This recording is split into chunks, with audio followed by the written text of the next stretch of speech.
Welcome to the Introduction to Behavioral Pricing course. In this course, we'll introduce you to the behavioral pricing basics and fundamentals. And we'll start by acknowledging that relative perception is a tool that can help you with your pricing strategy.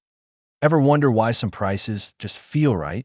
Have you ever noticed that when a gadget is originally priced at 500 euros and then marked down to 300 euros, it seems like an irresistible deal?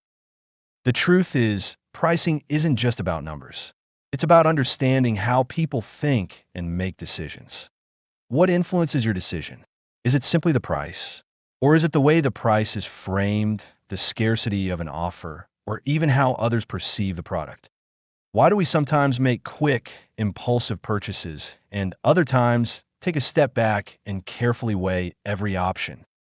Have you ever thought why the model of your current smartphone or gadget is more expensive now than when you bought it? And have you noticed that meanwhile, the new model seems a better deal because it has better specs and better design, even if it's more expensive? Let me give you a hint on this. Your phone is no longer an iPhone nor a Samsung. Your phone is now an anchor. So, if you're ready to go beyond the numbers and align your pricing strategies with how people think, act, and decide, start mastering the art of pricing psychology and join our behavioral pricing course today. Start pricing smarter, not harder.